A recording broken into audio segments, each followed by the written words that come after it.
Essentially, I want to let everybody know about the new series, Mike in the Car. It's been a while. We've been off for a while now, and took the off season off. I try to come back, balance, refresh, do all that. I have a little fuzz on my hat. And really, what we want to look to do this, I've got some responsibilities where I'm going to be in the car quite a bit over the next, I don't know how long, several months. And I figure since I'm going to be in the car, I might as well go live in the car for the new series, Mike in the Car. Simple. So for anybody catching this live, feel free to chat, go for it. I believe I'll see this. This is my first time doing it, so we'll see. If not, if you're catching the VOD on this, then we'll be talking about some Brown stuff. We got the Browns game going on tomorrow. We got the Patriots and the Giants happening live as we speak. I was watching that for a little while. Looks like Daniel Jones is still struggling. Ms. Plug, what's going on? Going to be a lot of Browns fans going to Miami. Going to the Miami game. Can't wait. Yeah, I was talking to my dad about that. We might make the trip down, right? We might do the trip down with the family. We are coming up for the first game of the year, the Jets game. So we will be in Cleveland for that. But since the Miami game, since they're coming down here, might as well go. Wish it was in Tampa. It would be a lot closer for me, but Miami's not that bad a drive. I will not be going to the Jags game. So Jags game's out. Preseason games for me, I don't like to do them anymore. It's not worth it. So I'm not going to bother with that. But too expensive. The first team only plays for so long. Like, yes, in this one, probably there's a good chance we're going to see Deshaun, but why not? Tickets are super cheap along with hotels and Airbnb. Exactly. For anybody coming down for that, game, it is going to be like an easy travel type arrangement because, like you said, I was looking. You can get club tickets for like $70. I mean, they're not going to be the best club tickets, but club tickets nonetheless for like $70. I mean, I can do that. And then in terms of the hotel, Airbnb, there's a billion hotels down there in Miami. I'm a Marriott guy, so it's easy for me in terms of like, staying in hotels and everything like that. So, yeah, I'm probably going to get out for the Miami game. Plus, I got a bunch of friends down there. There's a good chance I might actually just stay with some friends, depending upon what the situation is. My parents lived down there for many years. They lived down there for 20-something years. I lived down there for 10 plus, so I know enough people that I think I can get lodging. Yeah. So I'm looking at these chat things, by the way.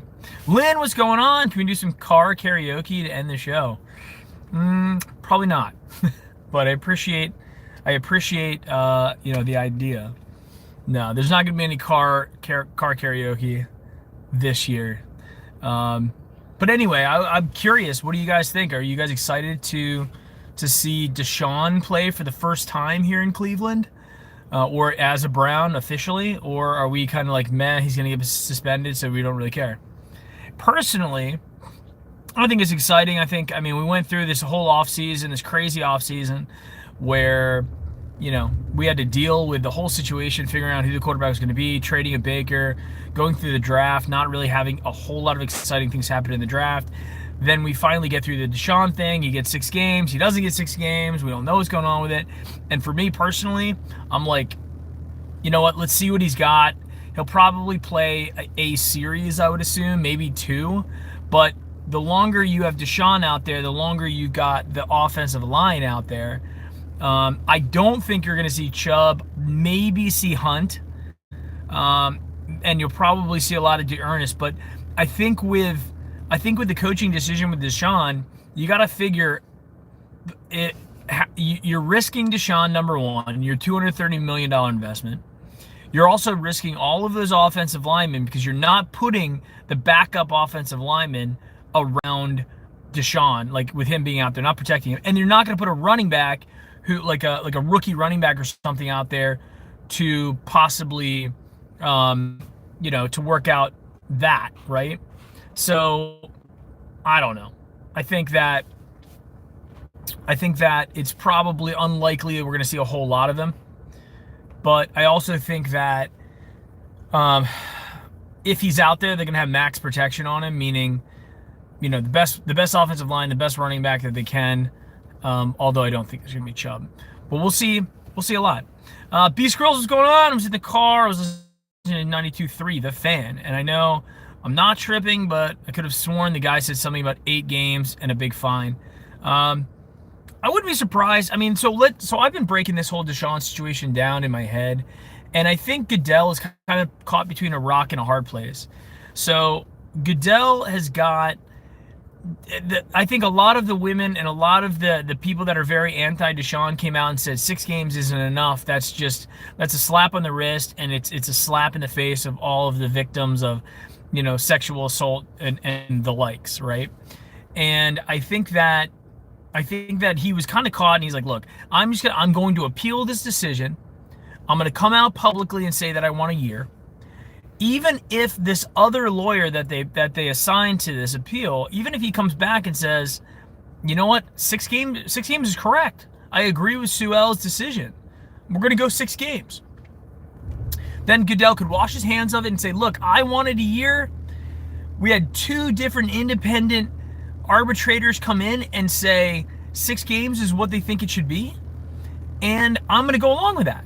So he kind of washes his hands of it and says, hey, I wanted more. I tried. I took the extra mile to try to get more games, get the whole season, tell them, everybody what everybody wanted publicly.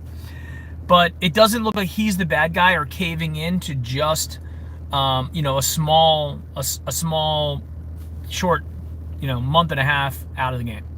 So if the new guy comes back and says 6 games is it, Goodell's going to then be faced with the decision, do I accept that and say, good to go? Or do I say, you know what, 2 different independent people that we've paid and that we've gone through the ringer with that are they're seasoned and respected, attorney judges. Are we going to then go and say, screw it, it's a year, I don't care? And if that's the case, then why not just do that from the beginning? If that's what you wanted, why waste all this time, money, effort? Why waste everybody's time if that's really what you're ultimately going to do anyway?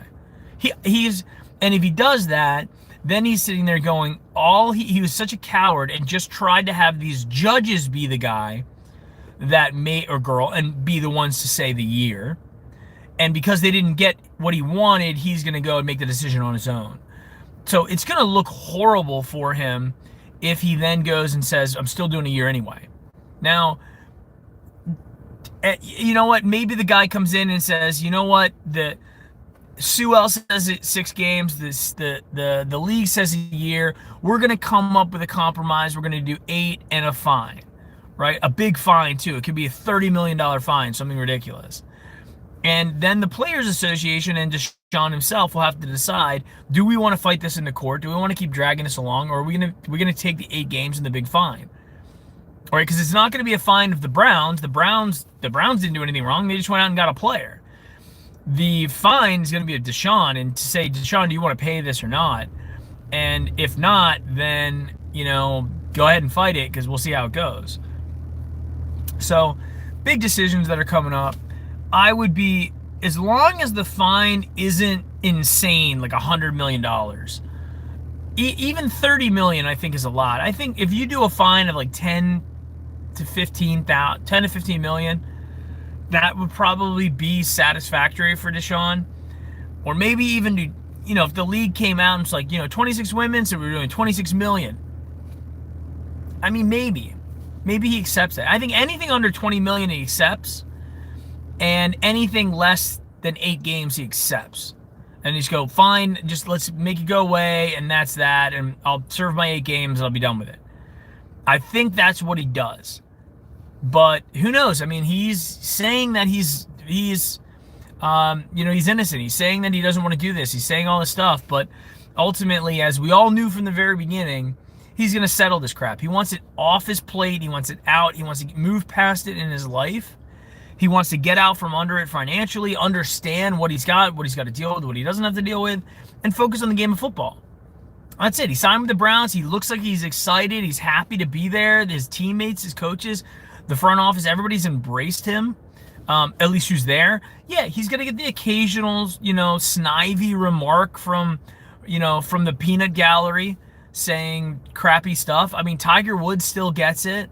A lot of anybody who's gone through some sort of scandal is going to get those people that are going to have comments. They're going to come out. It just is what it is, right?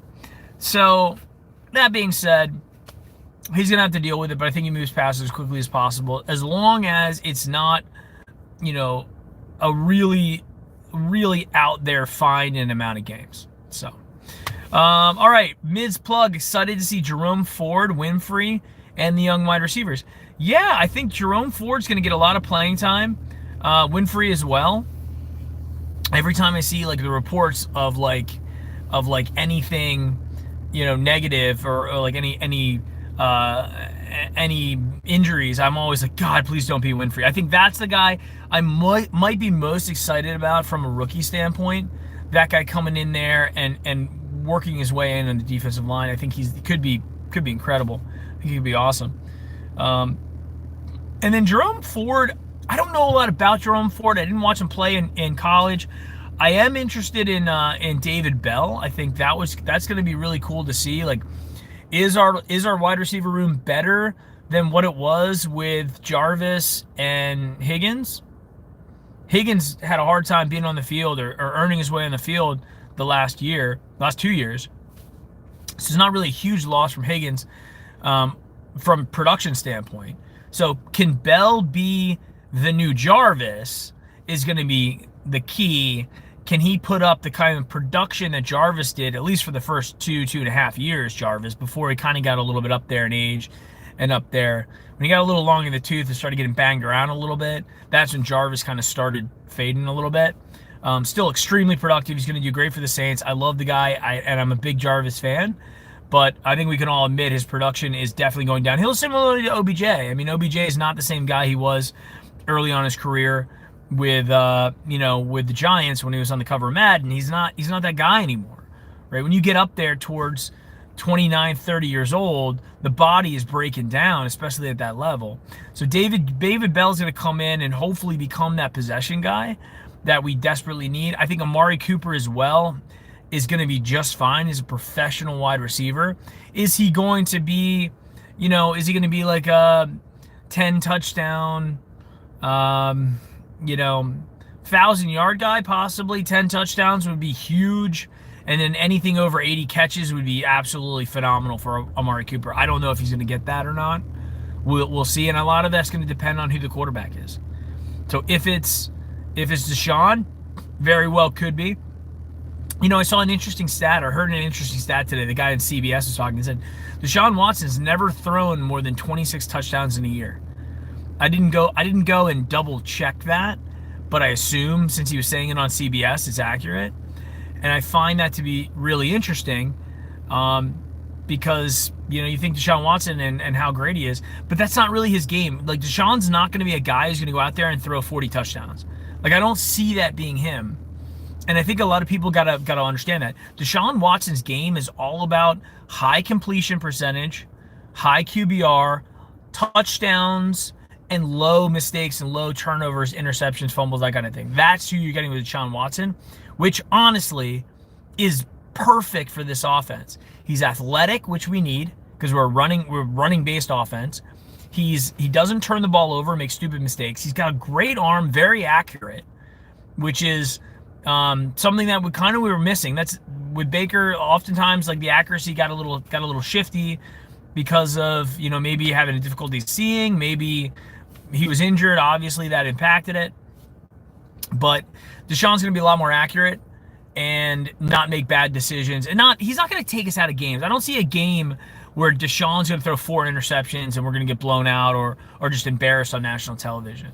And I think that's going to be kind of the big step forward for the Browns, like when Deshaun is officially in and we're not dealing with any more suspensions or anything crazy like that.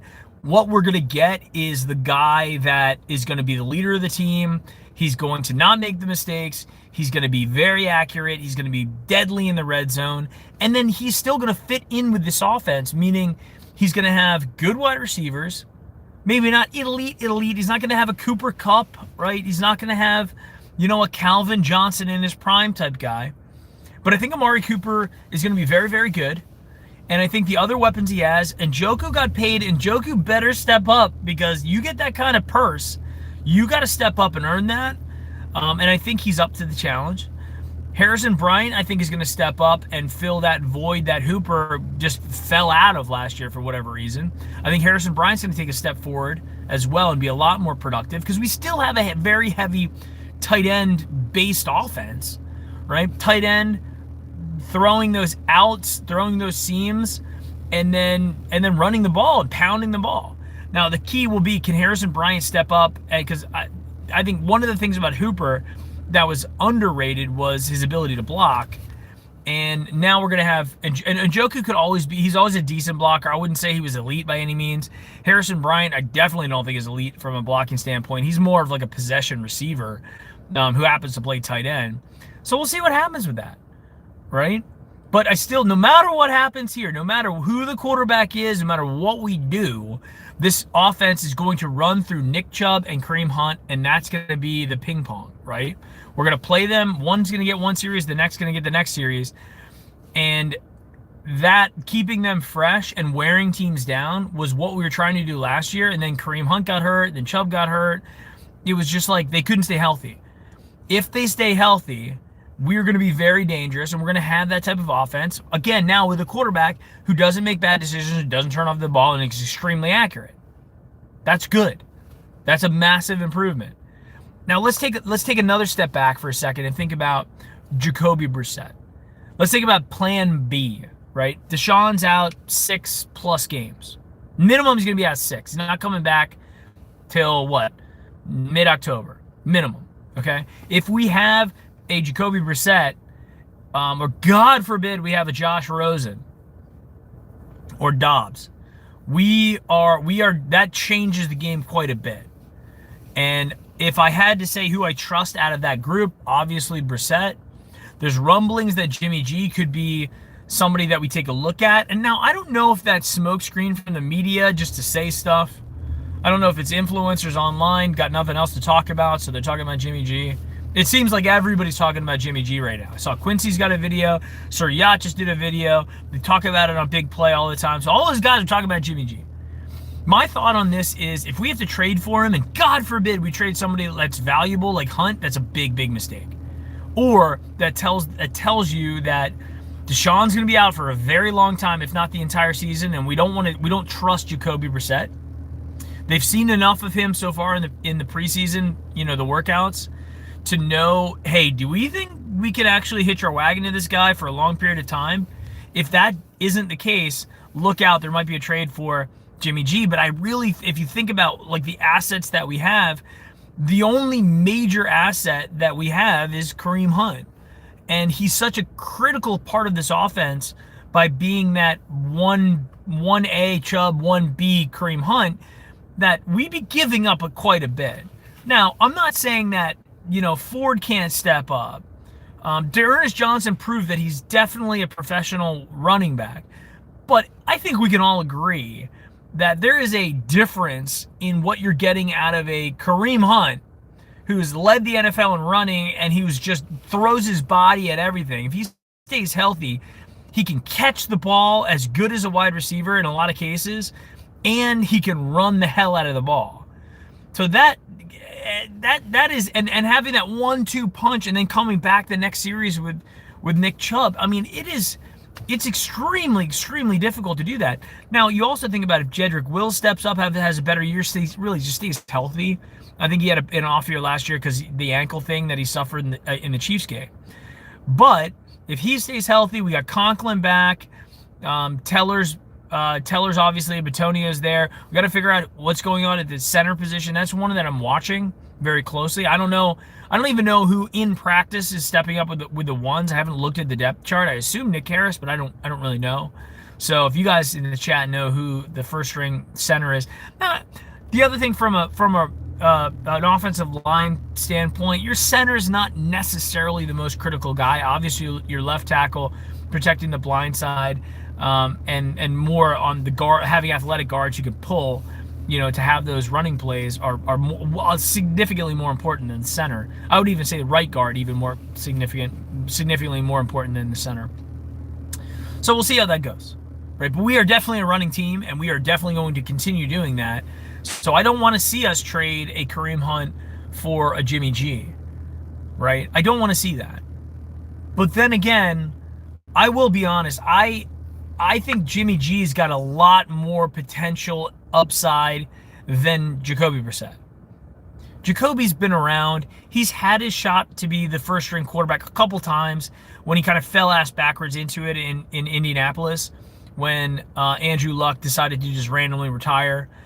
He got paid pretty decently there for that. He goes to Miami and doesn't work out great. That team wasn't very good, though. So he's had kind of mediocre teams. He hasn't had the kind of weapons that he has now. Plus, he's not going to be asked to do a whole heck of a lot here in Cleveland. But the talent, what we went from Baker, even with all the interceptions and mistakes, it's a drop off. We're going down in QB talent if we are moving forward with Jacoby. So that's one of the key things. I do think we're also moving down if we went with Jimmy G. Don't get me wrong. I think Baker is a better quarterback than Jimmy G, and I think he's got more upside than him. I think that he's just more of a baller than Jimmy G. Jimmy's just a he's just like a mediocre quarterback. He's not going to necessarily lose you a ton of games, but he's not going to light it up and throw 5 touchdowns and be that guy either, right?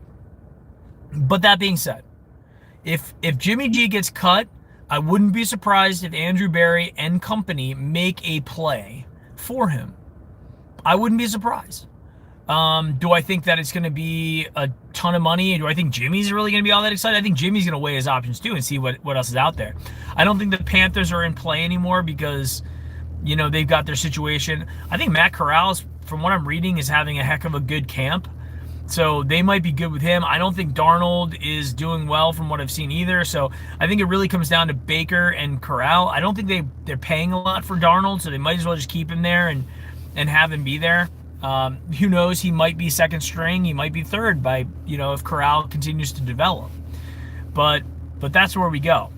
In the Jimmy G situation, if we end up with him, it will be a short deal. In order for him to come to Cleveland, he'll probably ask for more than 1 year, right? But knowing that he, even if he comes back for the second year, it's as a backup quarterback. He's walking into a situation that we would then have two, and this is if he does well his year, because we could always cut him. Let's say we pay him starter-ish type money this year. And then he does okay average, and we're just like, well, that didn't work out, but we didn't have Deshaun, and we didn't believe in Jacoby, so whatever. It was a side investment for him. And again, keep in mind, we're not paying that much money this year for Deshaun, so we have money to spend. You look at our cap situation; it's pretty good, right? So we can afford to pay Jimmy something, get him in here, make it happen, and then cut him next year, even if we offer him a 2-year deal. And then we have that insurance policy, so he has to come back next year, right? And if he comes back, let's say he lights it up and has a great year, we still have Deshaun coming back, and now we have an asset to trade, right? To get some of those picks back from the Deshaun. Now, I don't know, in order for Jimmy to demand first round ticket type trade stuff from the Browns, there has to be a hot QB market, because if you look at the teams who might be in that Jimmy G market, you've got the Giants. You have, nobody in the AFC East. Maybe Washington. Maybe.